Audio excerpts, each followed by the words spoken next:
안녕하세요. 한국학 에세이의 문광입니다. 우리는 한국학 에세이에 지금 한국선학이라는 부분을 함께 하고 있는데요. 선과 관련된 내용들은 이 세상의 모든 건 깊어지면 선이 되고 마음을 담아서 무심이 되고 무념이 되면 선이 되는 것이잖아요. 그래서 여러 다양한 분야의 이 내용들과 선을 연계시켜서 에세이적 상상력을 가지고 한번 보는 시간을 우리가 가지고 있습니다. 오늘은요, 등산과 선입니다. 등산과 선인데요. 이 히말라야 8,000m 고봉 정상이 14자가 있습니다. 14군데가 있죠. 제일 높은 데에 8,848m의 에베레스트부터 시작해서 뭐 K2, 칸첸중가, 뭐 이런 아주 안나푸르나 같은 세계적으로 유명한 그런 고봉 정상이 있어요. 히말라야의 네팔 지역하고 파키스탄 지역에 그다음에 이 중국과 티베트 경계선 라인 쪽에 이렇게 모여 있는 8,000m 봉우리가 14개가 있는데요. 그 고봉 정상에 목숨을 걸고 그렇게 등산을 해서 등정을 하는 그런 알피니스트, 산악인들이 있어요. 그분들은 왜 그렇게 그런 일을 하느냐라고 물어보는데, 저는 제가 2000년대 중반에 이 화두 참선을 하고 이 공부를 하다가 이 향상구 공안, 가장 어렵고 난해한 향상구 화두에 막혀가지고 이 갈 길을 헤매고 있었던 적이 있었습니다. 그때 이제 해운정사로 찾아가서 진제 큰 스님과 법거량을 하고 향상구 공안이라고 하는 것이 따로 있구나. 한번 공부가 된 것 같아도 향상구에 막히면 아무것도 아니다. 더 고봉정상이 또 있구나라고 하는 걸 알아서 갖가지 차별산매, 이 법신변사라든지 이 그 법신의 경지 정도 가지고 안 되고 이 차별지, 차별산매를 두루 다 터득할 수 있는 그런 관문들을 투과하지 않으면 안 된다는 걸 알고 있을 때에 저는 이 어몽길 대장, 우리나라의 산악인으로서 유명한 우리 불자이기도 하시죠. 어몽길 대장이 히말라야 16자를 등장했던, 히말라야 16자를 등반하고 나와서 TV에 나오는 그 장면을 봤어요. 그러면서 그분의 얘기를 보면서 저의 마음이 이제 감정이입이 된 거죠. 8,000m 고봉 정상에 히말라야 정상을 올라가는 저 어몽길 대장과 같은 그런 산악인과 우리가 향상구 공안, 가장 어렵고 난해한 1700공안 가운데서도 가장 난해한 공안들이 있는데 그걸 투과하기 위해서 다시 선정산매의 수행에 들어가는 우리 그 수행자, 가나선 참선 수행자, 그 수자 스님들의 모습이 비슷한 거 아닌가 이런 생각을 해봤어요. 그래서 향상구의 화두 타파와 히말라야 8,000m 14봉 정상의 관계는 향상일로 향상의 한길을 올라가는 어떤 그런 측면에서 유사성을 갖는 것은 아니냐 이런 생각을 해보게 됐습니다. 이게 제가 사실은 2년 동안 말이죠. 우리 이 BTN 선문염송을 제가 강의를 하게 됐는데 이 선문염송이 1463개의 공안을 품고 있는데 이 가운데서도 저는 이 책을 제가 집요해서 역해를 했는데 이 교재로 썼던 책입니다. 근데 여기에서 제가 어떻게 골랐냐면 향상구 공안 14개를 뽑았어요. 이게 이 집회를 한다는 게 이제 모은다는 거잖아요. 모아가지고 어떤 이 집요했다는 말이에요. 집요. 중요한 거를 요약해서 그 다음에 번역을 하고 이 역해를 했거든요. 역해를 했는데 이 모은다는 게 왜 14개를 모았냐. 히말라야 8,000m 봉우리 14개를 생각해서 14개를 모았어요. 그리고 그래서 요칙이라 그랬어요. 가장 중요한 요칙이다. 공안은 1칙, 2칙 이렇게 하잖아요. 그래서 요칙, 가장 핵심이 되는 그런 이 공안들을 모았다라는 뜻으로 했어요. 그래서 아무리 이 공부가 많이 됐어도 향상구 공안을 척척 답을 하지 못하면 아직까지 고봉 정상에 올라간 것이 아니다. 비로자나 부처님의 이 정수리를 한번 답파하려면 이 화두들을 투과해야 된다. 그러니까 여러분 14개만 있는 게 아닙니다. 향상구 공안이. 향상구 공안이 많아요. 근데 제가 유독 14개를 뽑았던 것은 그 히말라야 8,000m 봉우리를 16자를 등반했던 어몽길 대장의 그 TV 프로그램의 어떤 그 체험담을 보고서 저도 이제 이렇게 책을 뽑아보게 된 것이었죠. 그러니까 굉장히 이 책을 기획한 게 오래됐었습니다. 그래서 이 책의 편집을 어떻게 했냐 하면 향상구 공안을 14개를 했고요. 그 다음에 여기 보시면 이제 도솔이라고 하는 공안과 그 다음에 이 남전 참묘라고 하는 공안은 향상구는 아니에요. 그래서 이 공안에는 법신변사가 있고 그 다음에 열애선의 경지가 있고 그 다음에 향상구의 경지가 있는데 향상구 공안을 14개를 뽑고 그 다음에 맨 앞에 있는 첫 번째 화두가 도솔인데 이걸 법신변사에 관련된 가장 나름대로 쉬운 공안을 하나 뽑았고 열애선으로 관련된 걸 남전참묘로 뽑아가지고 이렇게 해서 전체를 16개 공안으로 만들어 놨습니다.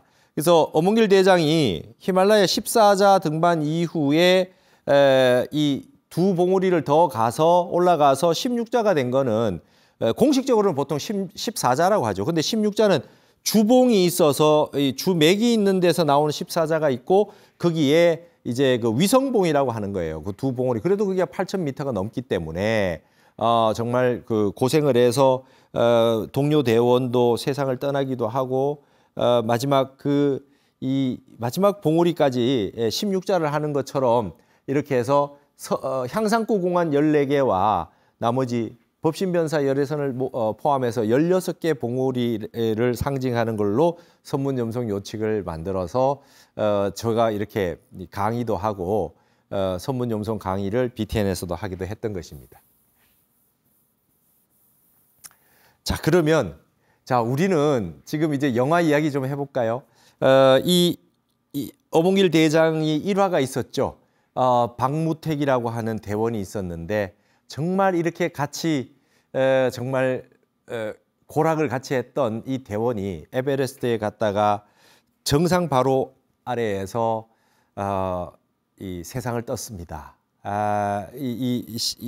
그 설명이 와가지고 움직이지 못하고 그 에베레스트 정상으로 올라가는 사람들이 옆에 박무택 그 대원의 시신을 보면서 올라간다고 해서 사진을 찍어주는 걸 보고 그 다음에 희망 원정대라고 해서 정말 유래를 찾아볼 수 없는 가장 높은 곳에 있는 그 시신을 수습해 오는 희망 원정대를 꾸려서 갔던 적이 있었죠. 그것을 영화화한 것이 바로 이 히말라야라는 영화였죠. 황정민 배우가 어몽길 대장 역할을 하고 그렇게 했던 이 영화가 있어요. 그 굉장히 감동적인 그 희망 원정대의 이야기잖아요. 그 영화에 이제 히말라야라고 하는 이 영화가 있고 그 다음에 이제 또 넷플릭스에 요즘 나오는데요. Nothing Impossible, 불가능은 없다라고 하는 그 영화가 하나 있어요. 이 영화도 굉장히 여러분 한번 넷플릭스에서 꼭 봤으면 좋겠습니다. 이게 14자 정복이라고 했는데 어몽길 대장은 이런 정복이란 단어를 쓰지 않는다 그러죠. 등정이라고 하는 것이지. 어떻게 인간이 자연을 정복하냐. 산신이 그 산에서 잠깐 정상을 올라갈 수 있도록 잠깐 허락해 줘서 잠깐 거기에 갔다 올 수 있는 것이지 정복을 한다는 말은 옳지 못하다 이런 말을 했거든요. 그래서 여기는 이제 정복이라고 돼 있는데 실제 영화 제목은 맞죠. Nothing Impossible입니다. 불가능은 없다는 거예요. 이 얘기를 뒤에서 좀 하겠습니다. 오늘 영화 얘기를 좀 하면서 히말라야 14자 어떤 최고의 봉우리 8,000m 봉우리 얘기도 하면서 우리가 이 참선 명상을 하는 것과 알피니스트들이 그 최고의 봉우리 히말라야 봉우리를 올라가려고 하는 그런 어떤 동질성이 뭐가 있느냐 한번 생각해서 선적인 측면에서 이 등산에 대해서도 한번 생각해 보도록 하겠습니다. 자, 이게 이제 어몽길 대장이죠. 여러분도 잘 아시는 실제 이 장면입니다. 로프에 매달린 채로 이 1년 동안 저 에베레스트 정상 바로 아래에서 박무택 대원이 저렇게 있었단 말이죠. 그래서 그 정말 위험을 무릅쓰고 전 세계에서 유일하다시피 정말 그 정상 가까이 가서 이 박무택 대원을 이 수습을 해서 내려와서 기상이 악화돼 가지고 그 돌무덤으로 해서 양지 바른 곳에 그래도 안장을 해드리고 내려오는 좀 감동 깊은 이야기가 바로 이 히말라야라는 영화의 내용이 되는 건데요. 참 우리는 이렇게 높은 정상, 그 위험한 정상에 왜 올라가느냐, 왜 등산을 하느냐, 결국 내려올 거 아니냐, 왜 올라가냐, 힘들게 왜 올라가고 목숨을 바쳐가면서 왜 하느냐 이런 질문을 하는데 에베레스트를 등반을 했던 1920년대에 에베레스트 등반을 해서 실종돼서 세상을 뜬 조지 멜로리라고 하는 영국의 탐험가가 있어요. 산악인이 그런 말을 했죠. 산이 저기 있어서 간다. 그러니까 이제 그분 얘기가 이거예요. Because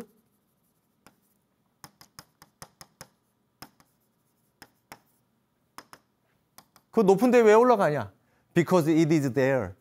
그게 거기 있어서 간다. 산이 있어서 간다. 이런 말을 했어요. 그게 뭐 굉장히 무심의 언어 아니겠어요? 우리가 뭐 특별한 목표가 있는 것이 아니라 그냥 산이 저기 있어서 간다. 이렇게 얘기했어요.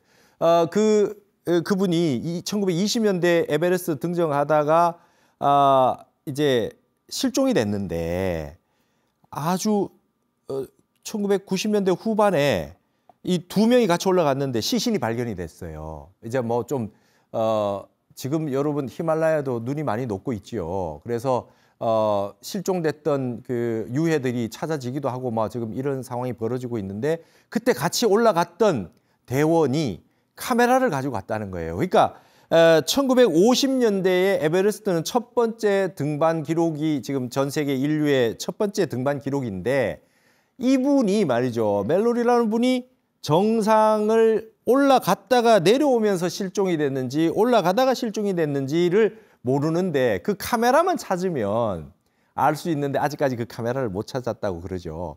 그런 내용이 있습니다. 근데 제가 그때 이 얘기를 왜 하느냐면 제가 그때 2007년 무렵에 엄원길 대장이 이 16자를 등반하고 나서 딱 했던 그 얘기가 있었어요.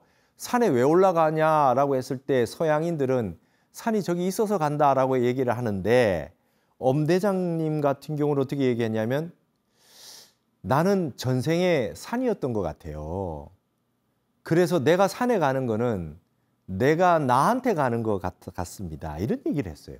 자, 이게 동서양의 어떤 이 사유의 좀 다름입니다. 거기에 있으니까 간다. 나는 뭐 그렇게 목적의식을 가지고 있지 않고 무심으로 그냥 올라갑니다. 오직 그냥 마음 비우고 올라갑니다. 이렇게 보여지지만 여기는 말이죠. 아직까지 자타가 남아있어요. 자타가. 산이 저기 있고 내가 있잖아요.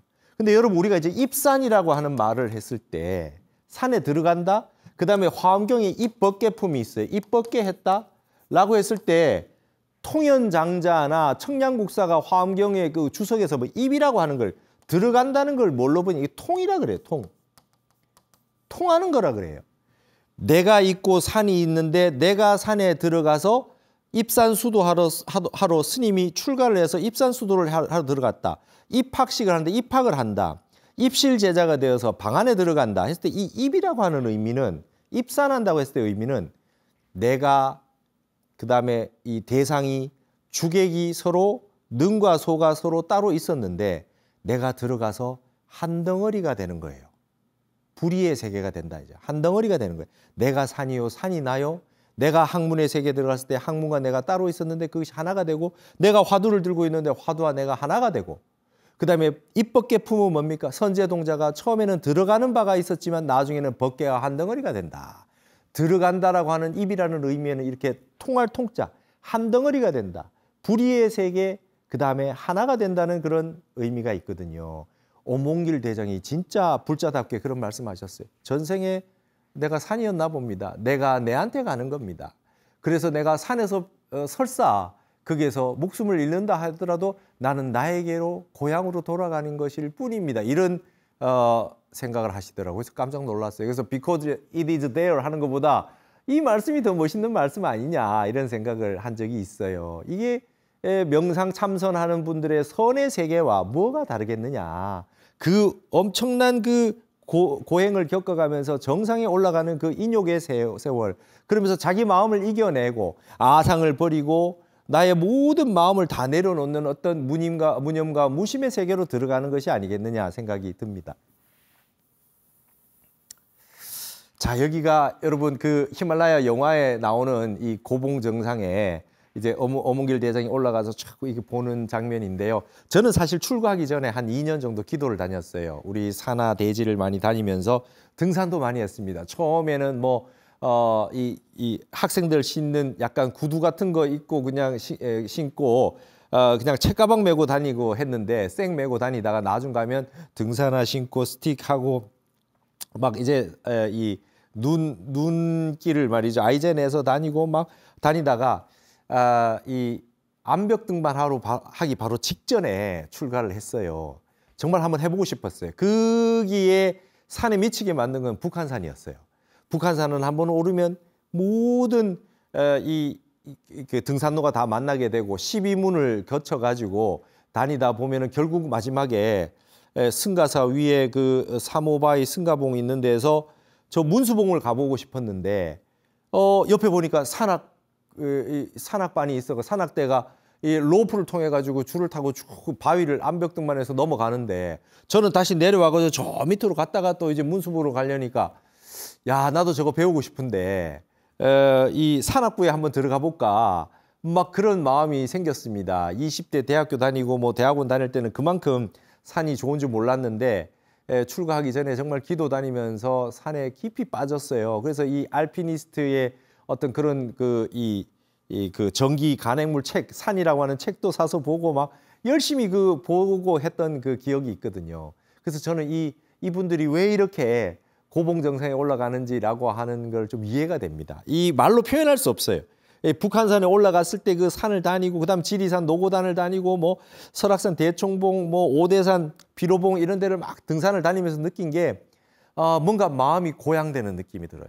내가 뭔가 지금에 있는 수준의 나보다 더 나은 나가 있지 않느냐. 이 나를 찾아가는 어떤 그런 세계관이라는 생각이 들었거든요.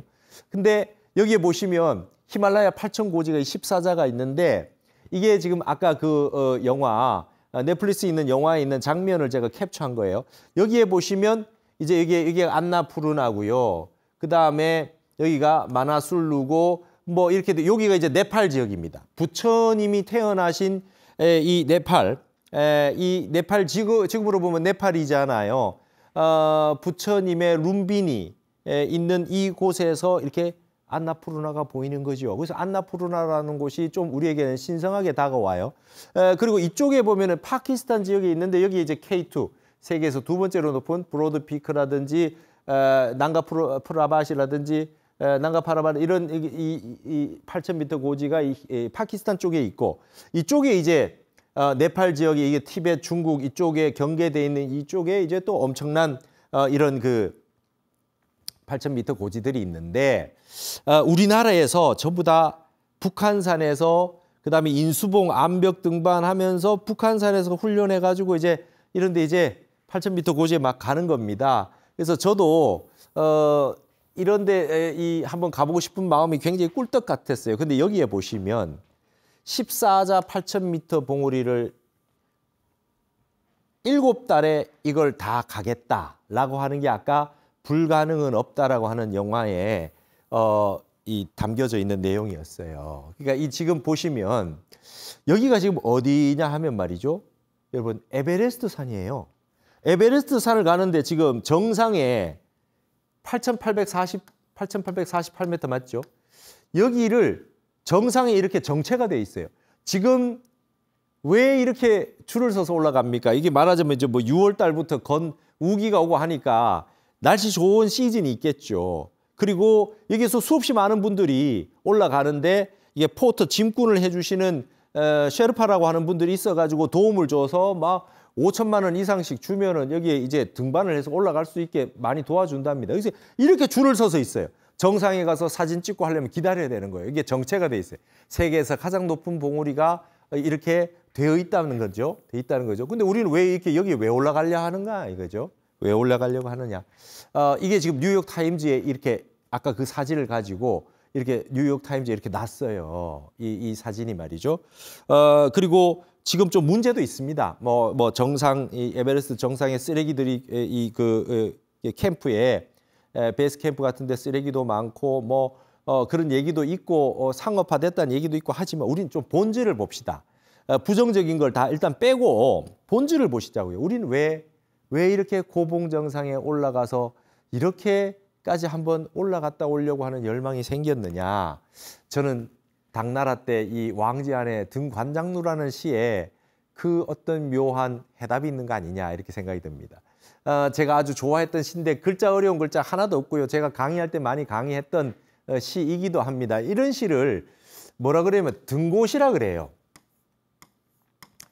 올라간다 이 말이에요. 올라간다. 높은 곳에 올라가는 시라 그러고 혹은 등임시라고 그러기도 합니다. 이말임자 써가지고 등임시라고도 하는데 이게 지금 중국의 시도 그렇고 전 세계에 이런 시가 많아요. 높은 곳에 올라간다. 누각에 올라간다. 산에 올라가서 시를 짓는다라고 하는 행위는 어떤 것을 나타내느냐라고 했을 때 이 시에 다 답이 있다고 생각합니다. 백일의산진하고 황하이패로로다. 흰 해가 아주 그 밝은 해가 산을 이렇게 기대해 가지고 다 넘어간다, 다 간다. 이게 해가 지는 걸 이렇게 표현했어요. 하얀 해가 산에 이렇게 의지해서 이렇게 넘어가고 있다 이렇게 표현했어요. 이제 해가 질 무렵이 됐어요. 황하이패로로다. 황하가 바다 속으로 들어간다. 여기 입이란 글자 있지 않습니까? 속으로 들어간다. 해가 바다 속으로 들어갔다. 입이라고 하는 건 하나가 됐다는 거잖아요.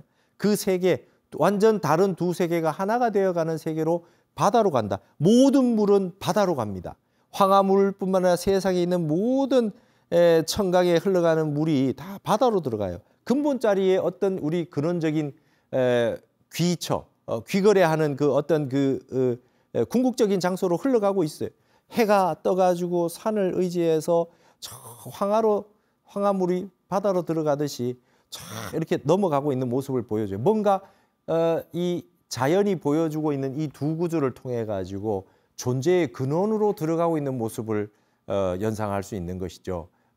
여러분 사실 이 관장루라고 하는 곳에서는 바다가 보이지 않아요. 아주 저 강서성이기 때문에 바다는 뭐 구경도 못 해보는 곳이지만은 이 물이 흘러서 바다로 가겠구나. 마치 바다로 들어가는 걸 보듯이 어디서 관장루라고 하는 누각에서 물이 흘러서 이 물이 없는 곳까지 가는 걸 지금 보고 있어요. 이 왕지안이라는 작가가. 욕궁 천리목하야. 천리를 다 보고자 하야. 이 볼간자를 쓰지 않고 눈목자를 썼어요. 욕궁 천리목하야. 천리를 다 보고 싶어서 욕궁. 이게 다 하고 싶은 거예요. 욕궁입니다. 욕궁. 인간의 궁극적인 지대. 우리가 이제 태극했을 때 이게 극 있지 않습니까? 태극. 이 궁극이라 그러잖아요. 이게 이 궁극이에요. 궁극의 세계를 다 도달하기 위해서 갱상일충루로다. 다시금 한 층의 누각을 오른다. 그래서 이게 여러분 욕궁갱상이죠. 뭔가 2층에 있었을 때보다 한 층 더 올라갔을 때 더 많은 세상이 보이는 겁니다. 천리를 다 보기 위해서, 온 세상을 다 보기 위해서. 세상을 왜 봅니까? 높은 곳에서 등고시의 매력은 그거죠. 높은 곳에서 봤을 때 우리가 아둥바둥거리고 욕심을 가지고 그렇게 살고 있는데 꿈과 같고 여몽환포용 같은 그런 세월을 살고 있으면서 우리가 그걸 모르고 거기서 그냥 안주하고 서로 경쟁하고 아주 그냥 티격태격하고 살고 있거든요. 올라왔을 때 천리를 다 볼 수 있는 상황이 돼서 욕궁이 됐을 때 갱상했을 때 다시 새로운 세계가 펼쳐진다 이 말이죠. 이게 이제 왕지안의 등관장루입니다. 대표적인 등고시죠. 그래서 욕궁 천리목하여 갱상일충로다. 이 다시 오른다는 거예요.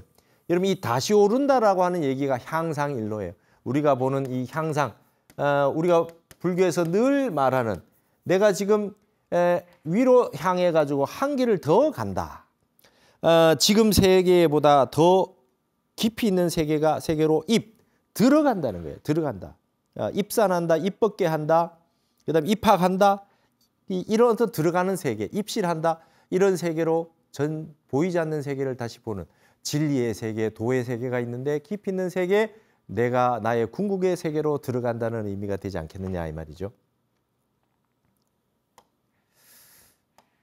자, 이런 의미가 높이 올라가는데 의미가 있지 않겠느냐. 이게 보시면 참 이거 여 위에 올라가서 다 내려다 봤을 때 이제 더 높은 봉우리에 올라갔을 때 다 보이겠죠. 그래서 욕궁천리모가야 갱상일충로로다.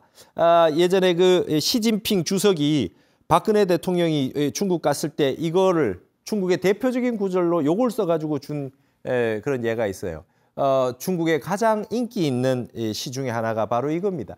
나를 향상일로로 끊임없이 성실하게 노력해서 발전해 나가는 그 인욕과 정진의 과정을 이와 같이 얘기하는 거죠. 위충千里目 更上 이청로. 이 중국 사람들이 너무 좋아하는 구절입니다. 근데 이걸 천리시라 그래요. 이 철학시입니다. 이거와 선과 이 등산이 이 일목상통하는 면이 있지 않느냐. 이게 산의 진미를 알게 해준 북한산. 저는 산의 어떤 그 맛을 북한산을 다니면서 정말 산에 아주 흠뻑 매료되었습니다. 그래서 왜 우리는 산에 올라가서 이렇게 호연지기를 기르고 에너지를 받고 이 좁아져 있는, 작아져 있는 나를 다시 확장시키는 그런 확충시키는 그런 이 일상을 우리가 등산을 통해서 하지 않느냐.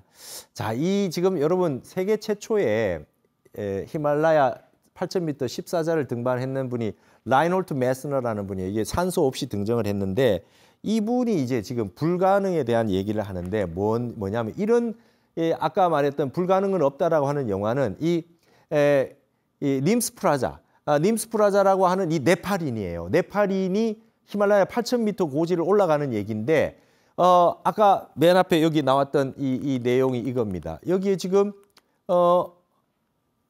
7개월 만에 8,000m 산을 다 등장했다라고 하는 사람이 바로 아까 그 네팔 사람 님스프라자의 얘기가 바로 그 영화거든요. 여러분, 그 이전까지는 히말라야 14자 등정하기도 어렵지만 기록이 7년 정도 걸렸대요. 그러니까 1년에 2봉우리 정도 가는 게 세계 최고의 기록이라는 거예요. 근데 지금 이 님스프라자라는 이 네팔인은 말이죠. 7개월 만에 이 14자를 등반합니다. 그러니까 며칠 사이에 8,000m 봉우리 몇 개를 막 그냥 올라가 다니는 거예요. 왜 이런 일을 했느냐? 이 사람이 왜 이런 일을 했느냐? 이 사람은 말이죠.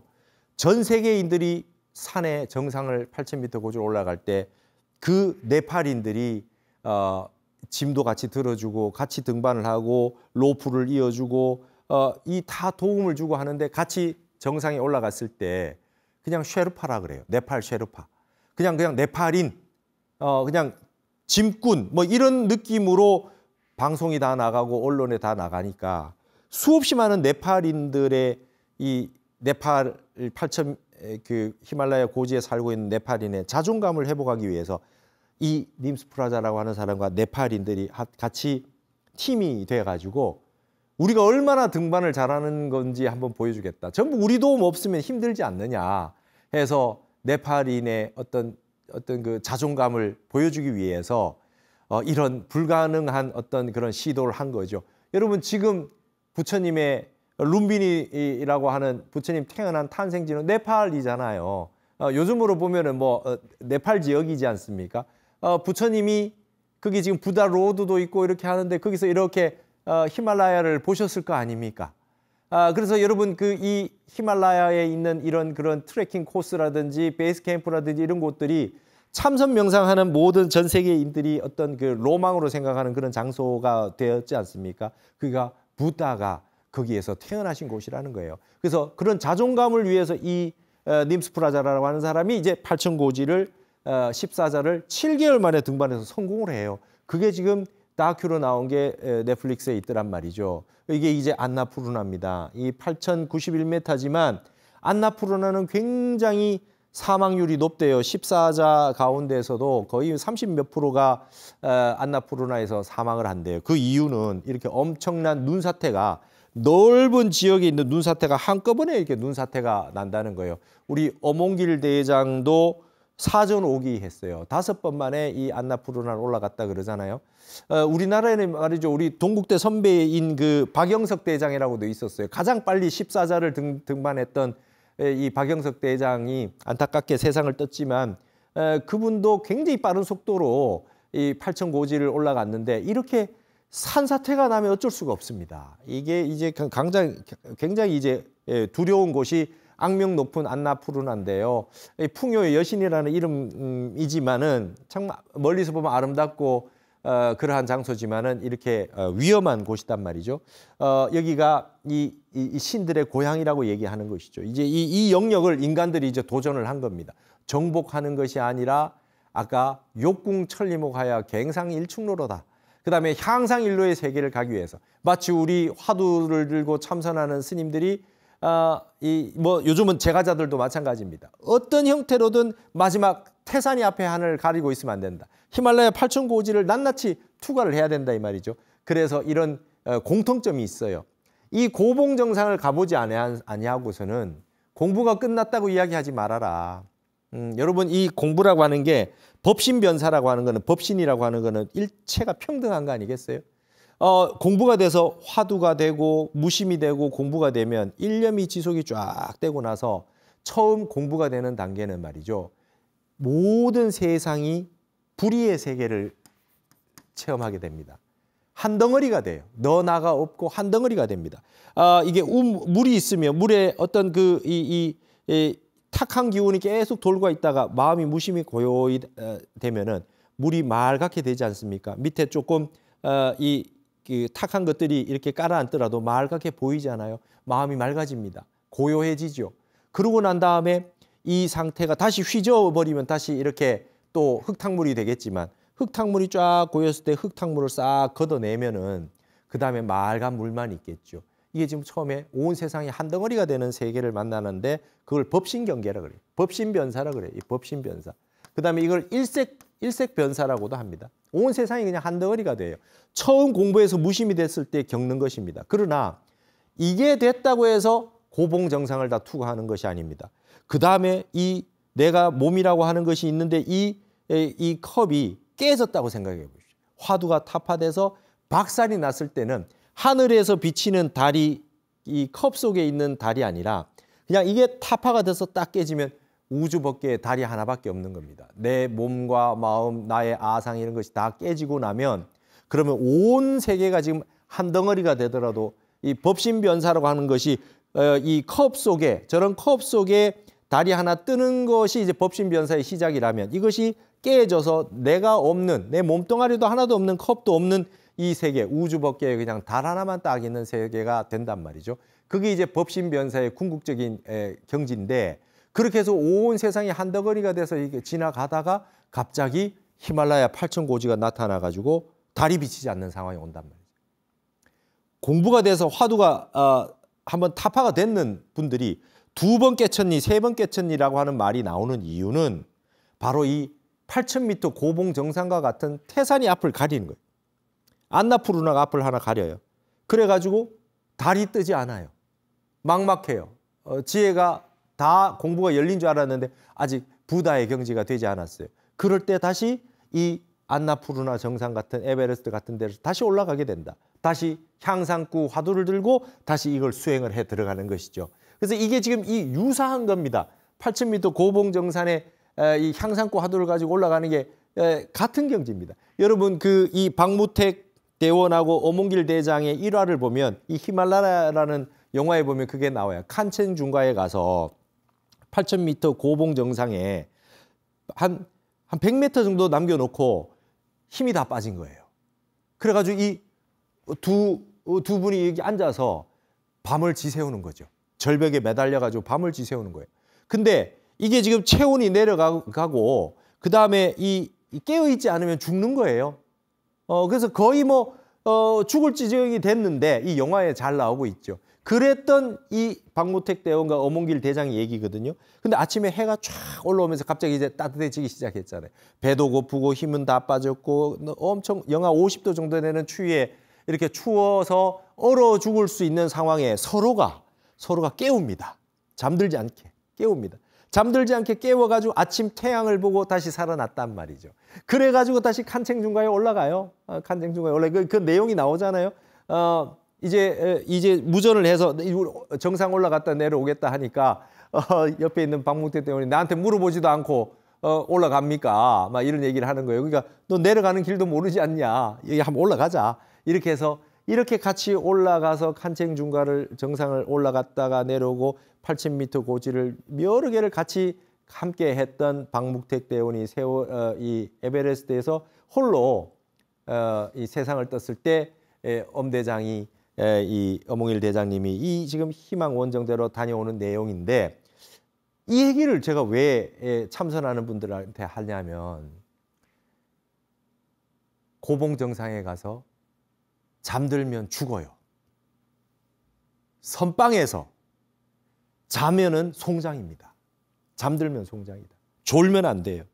이 화두 참선이나 모든 참선의 핵심은 성성적적하게 깨어 있어야 돼요. 성성해야 됩니다. 이게 깨어 있지 않으면 송장이다. 우리가 수십 안거를 하고 수백 시간 참선을 해도 졸면 상관이 없어요. 이 무심과는 상관이 없어요. 졸면 안 된다. 잠들면 얼어 죽는다. 잠들면 얼어 죽는다라고 하는 고봉정상과 참선의 관계는 같다. 히말라야 고봉정상에 마지막 8,000m 봉우리를 낱낱이 하나씩 다 투과해야 다 되듯이 향상구 공안을 다 투과해야만 인가를 받는 것이 우리 가나선의 전통입니다. 백천산매를 수용해야 되고 그 사이에 이 목숨을 걸어놓고 위법망구에서 몸을 던져가지고 이 진리의 세계로 다가가는 것이죠. 그럴 때 졸면 되겠습니까? 이 참선할 때 졸지 말아야 돼요. 눈을 뜨고 있어야 되고 졸지 말아야 된다. 이게 이제 고봉정상에 히말라야 올라가는 거와 유사하다 이 말입니다. 이 영화를 한번 꼭 보셨으면 좋겠어요. 그래서 이게 지금 준한 스님이 히말라야에 가서 안나푸르나가 보이는 그쪽에 가서 이렇게 직접 찍어서 이렇게 보내준 사진입니다. 이게 안나푸르나래요. 이런 그 우리가 스님들도 이러한 고봉 정상을 보고 히말라야를 보고 하면서 높은 곳에 가면서 우리가 이런 마음을 되새김질하는 거죠. 우리나라에는 봉정암이라고 하는 암자가 있어요. 가장 높은 곳에 있는 암자죠. 한 1,500m 고지가 돼요. 우리나라에는 남한에는 2,000m 넘는 봉우리는 없지만 그래도 우리나라는 바위산이고 아주 쉽지 않아요. 그리고 현기 스님께서 계셨던 지리산 상무주암도 1,000m가 넘는 고지에 그냥 딱 초가삼간 같은 집 한 채 딱 있는 거 아닙니까? 이 고봉 정상에 가서 어째서 이런 공부를 하겠느냐? 이게 수행자의 로망 히말라야입니다. 전부 준한 스님이 찍어서 보내준 사진이거든요. 이게 야밤에 간밤에 있는 밤에서 보이는 이런 안나푸르나의 정상입니다. 향상구 공안 화두와 눈 덮인 히말라야는 같은 것이 아니겠느냐? 이렇게 이 님스 프라자의 어떤 다큐멘터리 보면 등반과 명상은 똑같다 이런 말을 해놨어요. Climbing and meditation is the same 이렇게 그런 내용이 나옵니다. 알피니스트와 수행자의 관계 이것이 바로 타너 스님이 말씀하셨던 향상 일로의 세계가 아니겠느냐. 그래서 8,000m 히말라야 고지를 등반하는 알피니스트와 수행자가 선의 어떤 관점에서 본다면 유사한 거 아니겠느냐 이런 생각을 해봅니다. 우리도 향상구 공안을 투과해서 부처님의 지혜를 증득하는 그날까지 이런 고행을 하는 것 같지만 행복하게 아주 즐겁게 호연지기를 가지면서 우리가 수행을 해봤으면 하는 마음에서 오늘은 이 등산과 선이라는 측면으로 한번 살펴보았습니다. 오늘 한국 에세이 여기서 모두 마치겠습니다. 감사합니다.